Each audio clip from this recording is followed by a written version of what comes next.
Üllatus, üllatus, Iraan ja Ameerika Ühendriigid räägivad Genfis toimuvast ja läbirääkimistest täiesti erinevaid asju. Mida see tähendab, Mark? See tähendab, et on tohutud lahkhelid, Ruthie Bloom. See tähendab, et ameeriklased ütlevad, mida nemad tahavad nendest läbirääkimistest saada. Iraanlased ütlevad, mida nemad tahavad nendest läbirääkimistest saada. Ja kui me võtame neid nende sõnade järgi, mida nad ütlevad, kui me tegelikult kuulame, mida pooled räägivad, siis on väga-väga väike tõenäosus, et see õnnestub. No see sõltub, mida sa pead silmas õnnestumise all, sest minu jaoks tähendab õnnestumine seda, et Ameerika Ühendriigid tunnistavad, et Iraanil ei ole mingit kavatsust millestki loobuda. Ja ta oli sõda kaotamas, nüüd arvab ta, et ta võidab seda. Nii et minu jaoks tähendab õnnestumine seda, et läbirääkimised ebaõnnestuvad, mis iganes see ka ei tähendaks. Ja et president Trump pöördub tagasi sõjalise variandi juurde, sest see on tal jäänud, või ka majandusliku variandi juurde. Nii et mul on teistsugune vaatenurk. Minu jaoks on edu väga selge. Minu jaoks tähendab edu seda, et Iraani tuumaprogramm on lõplikult läbi. Ei mingeid kuisid ega agasid. See on tõesti läbi. Ja see tähendab, et peab olema kaks elementi. Esiteks juba kõrgelt rikastatud uraan, mis on Iraanis, mida president Trump nimetab tuumatolmuks, tuleb Iraanist eemaldada. See tuleb Iraanist välja viia. Ja teiseks, Iraanil ei tohi olla võimalust rohkem uraani rikastada, sest siis oled lihtsalt tagasi alguses. Need on asjad, mida president Trump on öelnud. Need on asjad, mida peaminister Netanyahu on öelnud. Ja tead mis? Need on asjad, mida ka asepresident Vance on öelnud. Küsimus on, kas seda saab teha diplomaatiliste vahenditega. Me mõlemad oleme siin GNS-i poliitikakonverentsil, tippkohtumisel siin Jeruusalemma Waldorf Astorias. Kuulsime siin pühapäeva õhtul, kuidas peaminister Netanyahu ütles, ta kordas seda üle. Ta ütles, et Iraan ei saa tuumarelva. Ta ütles, et diplomaatiliselt või sõjaliselt nad ei saa relva. Ta ütles, ja mida ta selle all mõtles, oli see, et pole tähtis, mida Ameerika Ühendriigid lõpuks teevad. Tema ei luba seda oma rahvale, et kaitsta Iisraeli. Ta rääkis Iisraeli huvidest, eks? Nüüd, selles ongi probleem. Meie probleem on asepresident, mitte ainult asepresident J.D. Vance, sest olgem ausad, ta ei tee midagi ilma president Trumpi loata. Mitte mingil juhul. On tõsi, et Trump naljatas, et kui need ebaõnnestuvad, siis ta süüdistab Vance'i. Tead küll, kui need õnnestuvad, saab Vance tunnustuse. Kui need ebaõnnestuvad, süüdistatakse teda. Aga siin ongi probleem. Sa ütled, et nad ütlesid, et ei mingeid tuumarelvi, ei mingit tuumatolmu. Tõesti. Ja J.D. Vance ütles ja isegi president Trump ütles, ja siis siin ballistiliste rakettide kohta. Ta ütles, et Saudi Araabial on ballistilised raketid. Ja ei ole õiglane nõuda, et Iraanil ei tohiks olla ballistilisi rakette. Ja siis nad isegi ütlesid, kui ma ütlen nad, siis ma mõtlen Trumpi ja Vance'i vaheldumisi, midagi sellist nagu mingil määral uraani rikastamist, mis on vastupidine sellele, et öelda mitte midagi ja saada kogu tuumatolm. Lisaks Ron Dermer, endine Iisraeli strateegiliste asjade minister, kes veetis palju aastaid Washingtonis Iisraeli suursaadikuna Ameerika Ühendriikides ja väga-väga lähedane nõunik peaminister Netanyahule aastaid, ütles hiljuti, et tegelikult on oht Islamivabariigist nii palju vähenenud ja uraan on nii sügaval maal, et põhimõtteliselt ja meie Ameerika Ühendriigid ja Iisrael oleme kõik need võimekused nii palju vähendanud. Nad on sundinud mereväge, mis on tõsi, ja juhtkonda ning nii edasi, et tegelikult ei ole see enam eksistentsiaalne oht. Seega pean kõiki neid väiteid muret tekitavateks, mitte sellepärast, et ma arvaksin, et Dermer eksib. Mul ei ole kindlasti rohkem teavet kui temal. Mure tekitav on see, kuidas meie öeldud justkui natuke ümber kujundatakse. Ei tuumarelvi, ei ballistilisi rakette, ei käsilasrühmitusi ega Islamivabariigi režiimi. Ja seetõttu tead, ma olen väga mures, sest kui sa hakkad seda tegema nende ülemaailmsete džihadistidega, siis sa ainult julgustad ja innustad neid. Ja sellepärast nad ütlevadki, et ei, vabandust, sa saad aru, et meie, Ameerika Ühendriigid ja Iisrael, olime seda sõda võitmas ja see oleks varsti tõesti läbi saanud. Sa tead, kuidas need ameeriklased armastavad öelda, et meile ei meeldi need lõputud sõjad.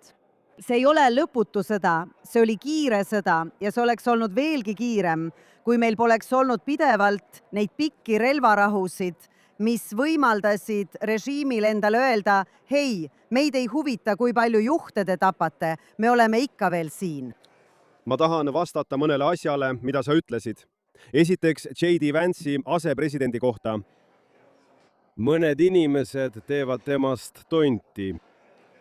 Ja see meenutab mulle aega, kui meil olid pantvangi läbirääkimised ja Witkoff tegeles sellega ning mõned iisraellased tegid temast tondi, nii et temast sai, Hamasi pressiesindaja.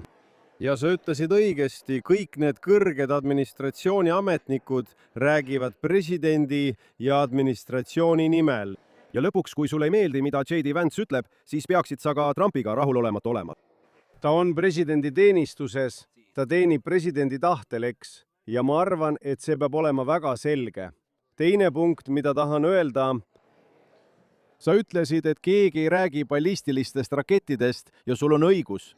Ja sa võiksid ka öelda, et keegi ei räägi käsilastest ja sul oleks samuti õigus. Ja sa võiksid öelda, et tundub, nagu režiimi muutus Iraanis on pandud, tead küll, kappi või sügavkülma. Keegi ei räägi sellest hetkel ja sul oleks õigus. Ma väitsin, ja sa ei pea minuga nõustuma, Ruuti, aga ma väidaksin, et ainus tõeliselt otsustav küsimus, kui tähtsuse järjekorda seada, on üks, kuigi need kõik on tähtsad. Ma tahan, et kõik need küsimused saaksid lahendatud. Ma tahaksin väga näha, et režiim kukub. Ma tahaksin väga näha, et Iraan loobub oma ballistilistest rakettidest. Ma tahaksin väga näha Iraani käsilasvägede lõppu Jeemenis, Gazas, Liibanonis. Ma tahan seda kõike näha. Aga üks asi, mida poliitikakujundajad peavad tegema, kui me oleme sellest varem rääkinud, on see, et poliitikakujundajad peavad prioriteete seadma. Ja mul ei ole mingit kahtlust, et tuumaküsimus on kõige tähtsam küsimus. Ja kui tuumaküsimusele leitakse edukas lahendus, kas siis sõjaliste või diplomaatiliste vahenditega, siis see varjutab kõik muu. Ja kui sa suudad seda teha, siis ma arvan, et see on hea asi. Nagu juudi rahvas ütleb seederi õhtul, Dayenu, sellest piisab. Aga veel üks viimane asi. Sul on õigus, kui ütled, et isegi kui see homme lõpeb halvasti, oletame, kuigi ma ei usu, et see juhtub, aga oletame, et Trumpi administratsioon teeb Obama B, eks. Me saame jälle mingi naljaka kokkuleppe, mis lihtsalt lükkab probleemi edasi. Ja siis tead, ma ütleksin isegi siis Ruuti Blum. Ja ma ütleksin meie kuulajatele ja vaatajatele, et kõik, mis on juhtunud viimase 40 päeva jooksul, kus Iraani režiim on pea maha võetud, kus te olete kõrvaldanud terve rea kõrgeid juhte, alates ülemjuhist, Ajatollah Hameneilist, kuni sõjaväe ja revolutsioonilise kaardi juhtideni, te olete režiimi pea maha võtnud, te olete kõrvaldanud nende tuumateadlased, te olete hävitanud nende tuumaprogrammi, jah, te olete neid tõesti tagasi löönud. Me kuulsime, et kui nad olid vaid nädalate või kuude kaugusel pommist, siis nüüd on nad sellest 3 aastat eemal. Eemal tuumapommist, mis on märkimisväärne muutus. Ja kui arvestada neid 3 aastat alles sellest hetkest, kui president Trump ametist lahkub, siis on nad 5 aasta kaugusel tuumapommist. Olete nende raketiprogrammi kõvasti tabanud. Te pole seda täielikult kõrvaldanud, kuid olete programmi tugevalt tabanud. Olete hävitanud nende võime ehitada rohkem rakette. Selle küsimusega olete neid tõesti kõvasti tabanud. Olete nende proksisid tugevalt tabanud. Hamas ei ole enam see Hamas, mis ta oli. Hezbollah ei ole enam see Hezbollah, mis ta oli. Nad on siiski alles. Aga nad on vaid murdosa sellest jõust, mis nad kunagi olid. Nii et isegi kui see ei lõpe hästi, teisisõnu, isegi kui president Trump teeb Obama-laadse kokkuleppe pluss-miinus, mida ma loodan ja usun, et ta ei tee, aga isegi selles kõige halvemas stsenaariumis meil, iisraelastel ja kogu läänemaailmal on ikkagi palju parem kui enne selle kõige algust. Olgu, kõigepealt lubage mul lihtsalt märkida, et kuna president Trump postitab Truth Socialis ja teeb seda sageli, siis ta ütleb ka vastukäivaid asju. Nii et ei ole tõsi, et ballistilisi rakette ei mainitud, ta lihtsalt mainis, et võib-olla võiks Iraanil lubada mõned ballistilised raketid alles jätta. õige. Teiseks, ta on tegelikult postitanud Truth Socialis midagi käsilasrühmituste kohta. Neil ei tohi olla käsilasrühmitusi. Ta jätkab vastukäivate asjade ütlemist. ja sul on õigus, me oleme nüüd turvalisemad kui varem. Aga mõnes mõttes on olukord hullem ja ma ütlen sulle, miks ma arvan, et see on hullem. Kui president Obamal oli kava nõrgestada Ameerika Ühendriike, nõrgestada läänt, lepitada vaenlast. Ta ütles seda kohe alguses. Ta oli Saul Alinsky järgija. Tead, sa hävitad Ameerikat seespoolt. Ta ütles ka, et Ameerika ei ole parem kui ükski teine riik. Tal oli oma kava ja tema kokkulepe Islami Vabariigiga oli osa sellest kavast. Ja see oli järjekindel ja kooskõlas. President Trump seevastu ütles vastupidist. Ta rebis selle kokkuleppe puruks. Ta ütles, ei. Asi pole ainult selles, et neil ei tohi olla tuumarelva. Ta ütles, et nad ei tohi olla see kuri jõud maailmas. Ta on Iraani kohta nii rääkinud juba 1980-ndatest, ammu enne poliitikasse sisenemist. Nii et siin ongi probleem. Kuna toimus sõjaline tegevus, väga edukas, ma ütleksin, et isegi rohkem Iisraeli poolt. Ma tean, et Trumpile meeldib selle eest au võtta, aga isegi see 12-päevane sõda, ma mõtlen tegelikult, tegi Iisrael ära raske töö ja USA tuli hiljem appi. ma ei vähenda sugugi USA saavutusi, mitte mingil juhul. Ma lihtsalt ütlen, et Iisrael tegi seda lihtsalt selleks, et ameeriklased, eriti need kroiperid, kes väidavad, et Iisrael laseb Ameerika sõduritel surra või midagi sellist jama, see ei ole tõsi. Aga pärast kõike seda, siis öelda, et nüüd hakkame läbi rääkima. Sellega teed sa tegelikult midagi hullemat kui Obama, sest sa julgustad neid, sa ütled, et paned nad samale tasemele Ameerika Ühendriikidega, nad olid kaotamas. Nad pidid rahu paluma, selle asemel, et nüüd, see on tõsi, Trump ütles kogu aeg, et okei, te ei taha tulla, nad ütlesid kogu aeg, et nad anuvad, et saaksid meiega rääkida. Aga tegelikult oli sõnum, mida ta edastas see, et tema ise anus, et saaks nendega rääkida. Ja seda sellepärast, et me teadsime kogu aeg, et talle ei meeldi sõjalised tegevused. See on okei, kui enamik ameeriklasi ei poolda sõjalisi tegevusi, siis president peabki oma rahvaga arvestama, mis on täiesti normaalne. Keegi ei taha seda. Kas sa arvad, et mulle meeldib sõjaline tegevus, kui minu enda poeg on mundris? Loomulikult mitte. Mõnikord lihtsalt ei ole valikut ja Trump tunnistas seda ning tegutses vastavalt. Kui sa nüüd pärast kõike seda tehtud, pärast kõiki neid saavutusi, lihtsalt lahkud ja jätad selle välja avatuks, siis tegelikult on sõnum see, et see polegi oluline. Need islamistid ka, nemad ei pea seda kaotuseks, kui kas või mingi osa nende programmist jääb alles. Ja see kehtib ka meie kohta, nii et kuigi me oleme lühiajaliselt turvalisemad, ma mõtlen, mis juhtus, kuigi meie põhjaosa elanikud, Iisraeli põhjaosa elanikud ei ole turvalised.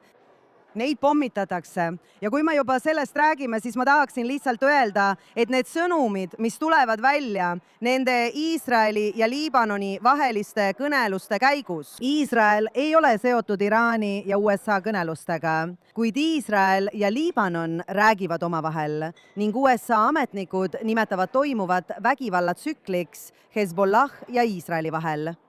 Vabandust, see on ennekuulmatu. See ei ole vägivallatsükkel. See on vaenlane, kes ründab süütuid iisraellasi ja süütuid sõdureid. Nad on terroristlik rühmitus. Nad on julmad. Kui see oleks nende teha, siis paneksid nad Hamasi 7. oktoobri veresauna lapsemänguna paistma. Sul on täiesti õigus. Vabandust, Hezbollah on julm. Julm vaenlane ja neil poleks mingit kõhklust tappa iga viimnegi iisraellane. Olgu, ärme loo illusioone. Aga mis on tegelik olukord koha peal? Iisrael kontrollib suuri alasid Lõuna-Liibanonis. Oleme loonud turvavööndi, kus meie sõdurid kaevuvad sisse ja hävitavad Hezbollah infrastruktuuri. Ja me saame iga päev uusi teateid Hezbollahe tunnelite, kindluste, maa-aluste juhtimiskeskuste kohta. Nad ehitasid Liibanonis, eriti Lõuna-Liibanonis, sõjalist infrastruktuuri, et meid rünnata. Ja Iisrael kontrollib praegu suurt osa sellest piirkonnast ning me lammutame seda. Ja kõik, mida ma aru saan ning kui ma just väga ei üllatu, tähendab relvarahu kokkulepe seda, et Iisrael ja Hezbollah me vähendame oma tulevahetust. Aga me jääme sinna, kus me oleme ja jätkame lammutamist nendes piirkondades, kus me kontrollime suuri alasid Lõuna-Liibanonis. Me jätkame Hezbollah sõjamasina lammutamist relvarahu raames Iraaniga. Ja kui Hezbollah proovib Polaimi, selles raamistikus, jah. Aga see, mida ma siin ütlen, on selge. Iisrael saab jätkata seda, mida me Lõuna-Liibanonis teeme. Ja kui Hezbollah meid ründab, siis me vastame. Relvarahu ei ole ühepoolne relvarahu. Nüüd on tõsi, et president Trump on palunud Iisraelil veidi tagasi hoida teistes Liibanoni osades, mis on Iisraeli jaoks, piirang meie vasturünnakutele Hezbollah vastu. Ma arvan, et kui nad teeksid väga tõsise provokatsiooni, oleks meil õigustus, panuseid tõsta. Aga mängureeglite raames, kus me seal oleme, saame end kaitsta. Me saame vastata, kui nad meid ründavad. Ja samal ajal me lammutame Hezbollah sõjamasinat, terrorimasinat kogu Lõuna-Liibanonis, nendes suurtes piirkondades, mida me kontrollime. See ei ole maailma lõpp. See ei ole asi, mille pärast peaksid juukseid katkuma ja ütlema, et see on kohutav olukord. See võiks olla parem. Aga nagu ma olen sulle varem öelnud, ära lase heal täiuslikku takistada. Okei, sa mõtled, et ära lase täiuslikul seista hea ees, eks? Ma tean, see ajab alati segadusse, aga las ma ütlen midagi. Ma tean, et sa ütlesid, et me tegime J.D. Vance'ist kolli. Ta on seda väärt. Ja las ma ütlen sulle midagi.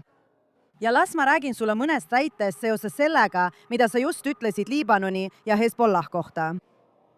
President Trump, ma arvan, et see oli eile. Kuni praeguseni me oleme konverentsil. Täna on teisipäev, 23. juuni. Kas see on õige?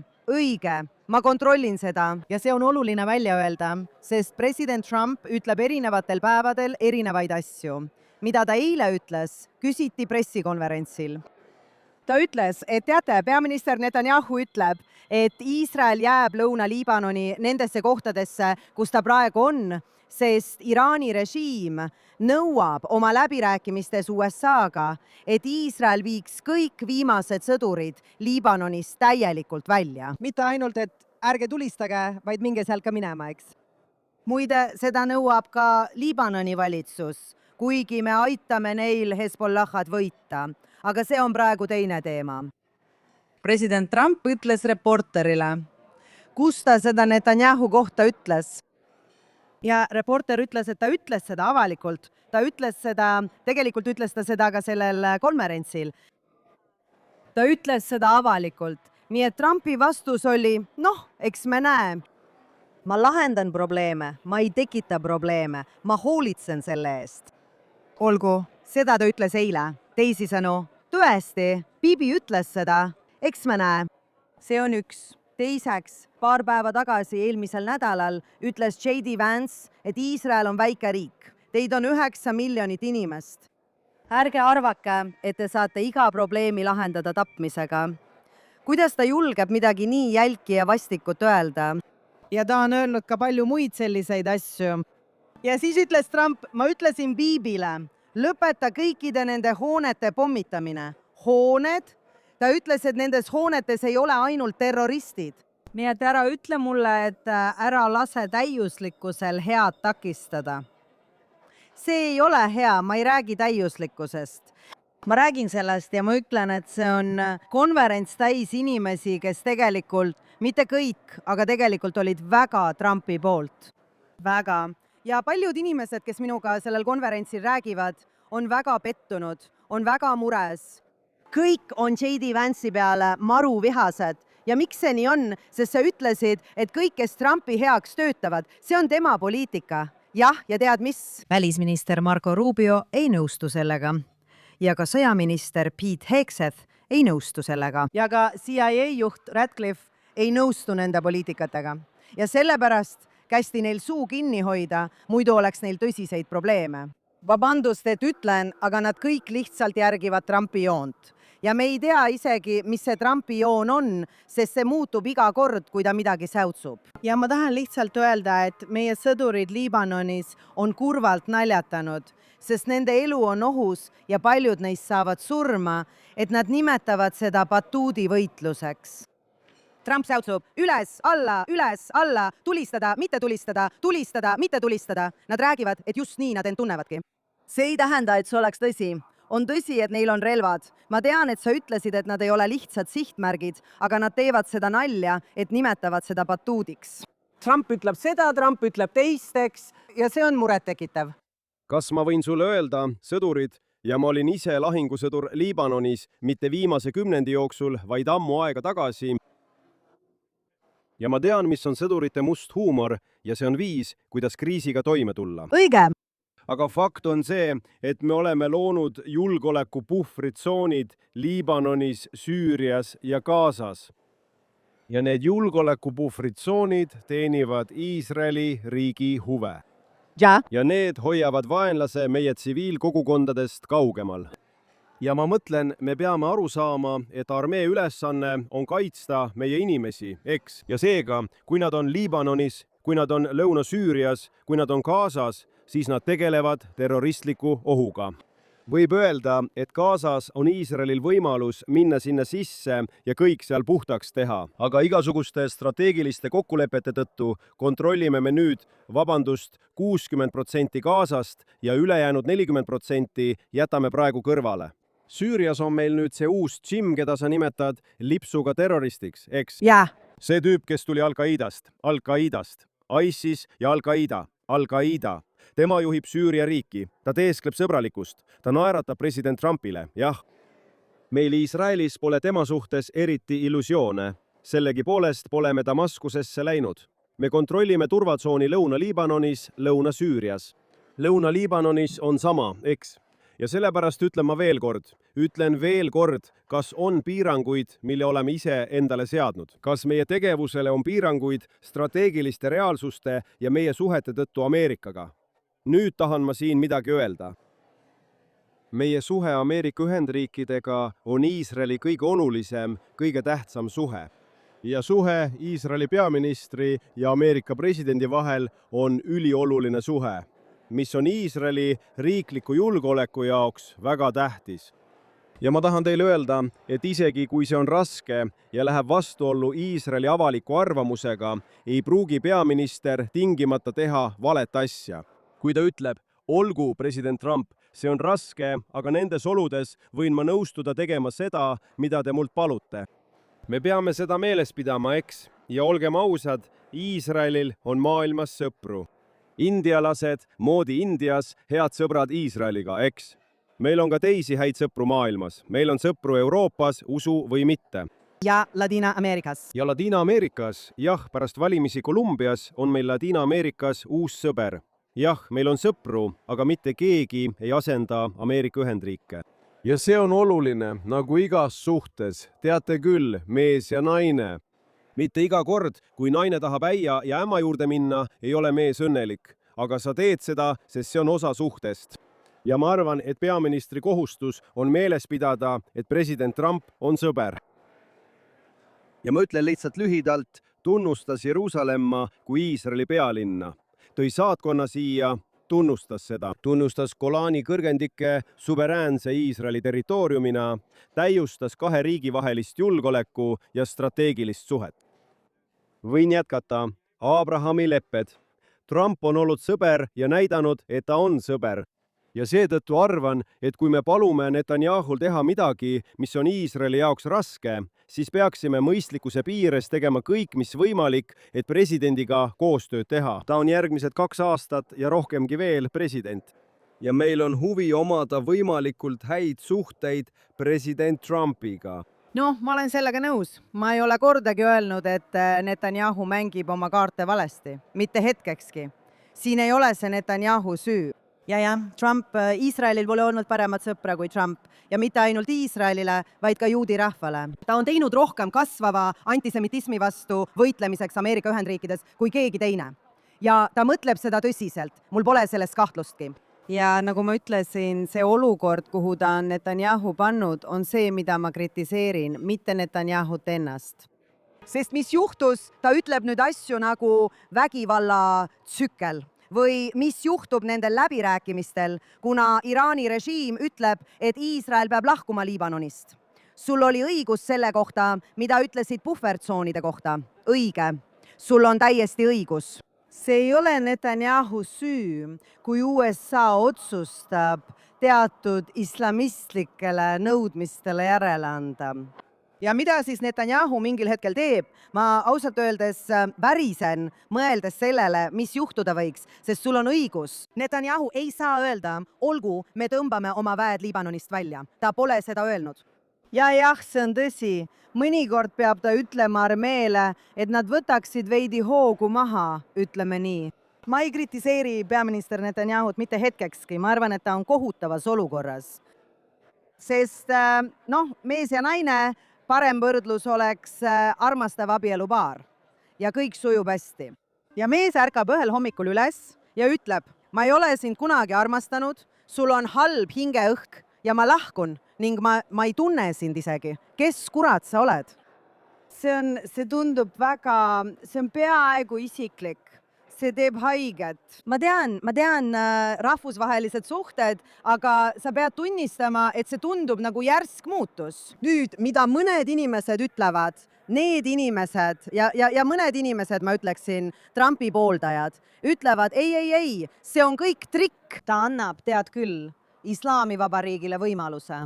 Ja lõpuks, pärast 4. juuli pidustusi, 250. aastapäeva ja võib-olla pärast vahevalimisi või mida iganes, ta ei kavatse seda taluda. Ja ta ei tee seda ja ta lõpetab oma tooni Iisraeliga.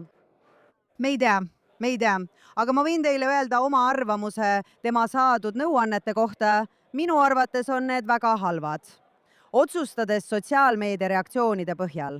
Mitte Groiperitelt, vaid konservatiividelt, kes on kogu aeg Trumpi poolt ja kes on pettunud. Ja ma ütlen teile, mida ma mõtlen. Ilmselt sai ta nõu oma kabinetiülemalt Susie Wilesilt, et kui ta ei lõpeta kogu seda asja sõjaga. Ja Hormuzi väin, teate küll, see, kuidas seda nimetatakse, embargo, blokaad Iraani huvidele. Vabariiklased kaotavad vahevalimised, seda talle öeldi. Ja suur osa sellest, mida ta teeb, on seotud selle nõuandega. Aga tegelikult on paljud meist, kaasa arvatud mina ise, veendunud, et asi on hoopis vastupidi. Tema toetajaskond ja Ameerika rahvas, üks asi, mis neile ei meeldi, olgu nad ei armasta sõda, aga nad ei salli kindlasti sõja kaotamist. Ja kindlasti mitte nendele jälkidele islamistidele. Seega ma väidaksin, et ta võtab vastupidise poliitika, et aidata vabariiklasi vahevalimistel. Nii et peame ootama ja vaatama. Aga lõppkokkuvõttes on see tema otsus, eks. Tema teeb poliitika valiku.